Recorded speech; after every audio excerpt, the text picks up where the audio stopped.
2 bulan jelang masa pensiun, Presiden Joko Widodo mengobral tanda jasa yang sebagian diantaranya diterima para pendukung dan pembantunya. Yang tidak mendukung, minggir dulu, keluar dari daftar penerima tanda jasa. Yang dapat, ada yang kemudian mengubah haluan politiknya.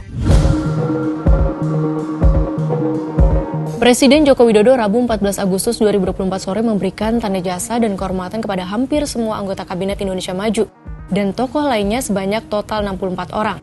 Bintang Republik Indonesia Utama diberikan kepada Luhut Binsar Panjaitan dan Erlangga Hartarto. Adapun Prabowo kebagian Bintang Mahaputra Adi Pradana. Semua menteri dan wakil menteri di Kabinet Indonesia Maju pun mendapat tanda kehormatan. Adapun medali kepeloporan diberikan kepada Surya Paloh, pendiri Media Group dan Ketua Umum Partai Nasdem, yang juga mendukung Jokowi dalam pemilu presiden 2014 dan 2019. Namun pada Pilpres 2024, Partai Nasdem mengusung Anies Baswedan dan Muhaimin Iskandar sebagai calon presiden dan calon wakil presiden. Menarik ya, Partai Nasdem belakangan diketahui merapat kembali ke Koalisi Indonesia Maju pengusung Prabowo Gibran. Partai Nasdem bersama PKS dan PKB pun kemungkinan besar menambah kekuatan KIM menjadi KIM+.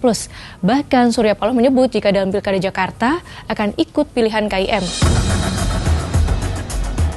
Selain menteri, obral tanda jasa juga menjangkau sejumlah politisi dan purnawirawan TNI. Di kalangan politisi, diantaranya ada nama Bambang Susatyo dari Partai Golkar, Ahmad Basarah PDIP, Lodowik F. Paulus Partai Golkar, hingga Sufmi Dasko Ahmad Partai Gerindra.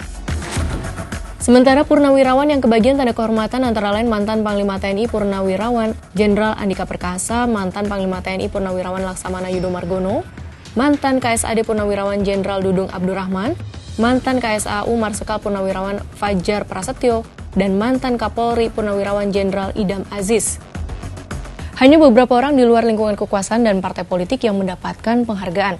Mereka antara lain peneliti alih utama BRIN, Yohanes Purwanto, dan Ketua Umum Kongres Wanita Indonesia, Sri Wuryaningsih, yang mendapat Bintang Mahaputra Nararya. Selain itu, almarhum Kiai Haji Ali Mansur Siddiq, pencipta Sholawat Badar, dan almarhum Harun Rusli, seorang seniman, kemudian mendapatkan Bintang Budaya Parama Dharma. Informasi sebelumnya, tanda jasa akan diberikan kepada sebanyak 61 orang, termasuk diantaranya Ketua DPR Puan Maharani dan Ketua DPD Lanyala Mahmud Mataliti. Namun akhirnya tanda jasa diberikan kepada 64 orang dan nama keduanya hilang dari daftar. Lantas apa dasar aturan pemberian tanda jasa? Undang-Undang Nomor 20 Tahun 2009 tentang gelar tanda jasa dan tanda kehormatan menyatakan bahwa gelar tanda jasa dan tanda kehormatan diberikan dengan tujuan untuk menghargai jasa setiap orang, kesatuan, institusi pemerintah, atau organisasi. Anugerah ini diberikan bagi mereka yang telah mendarma baktikan diri dan berjasa besar dalam berbagai bidang kehidupan berbangsa dan bernegara, menumbuhkan semangat kepahlawanan, kepatriotan, dan kejuangan setiap orang untuk kemajuan dan kejayaan bangsa dan negara, serta menumbuh kembangkan sikap keteladanan bagi setiap orang dan mendorong semangat melahirkan karya terbaik bagi kemajuan bangsa dan negara. Terkait hal ini, Menko Polhukam Hadi Cahyanto yang juga Ketua Dewan Gelar Tanda Jasa dan Tanda Kehormatan mengklaim, tanda jasa dan tanda kehormatan ini diberikan kepada para menteri, wakil menteri, dan pejabat lainnya atas pengabdian selama masa kerja dalam pemerintahan Presiden Joko Widodo pada Kabinet Kerja 2014-2019 dan Kabinet Indonesia Maju 2019 hingga 2024. Atas obral tanda jasa ini, pengajar kebijakan publik Universitas Airlangga Gitadi menilai sebagian kecil memang layak mendapatkan tanda kehormatan, tetapi sebagian besar belum layak karena tidak ada argumen berbasis data soal jasa dan prestasinya, tetapi lebih pada menjalankan kewajiban tugas sebagai pejabat tinggi.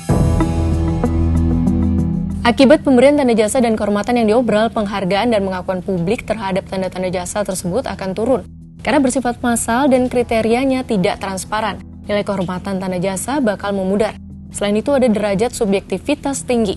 Penghargaan akhirnya bisa dilihat sebatas bentuk terima kasih Presiden kepada para pendukung dan para pembantunya. Obral tanda jasa sudah. Apa akan ada obral-obral lainnya lagi jelang pensiun Presiden Jokowi?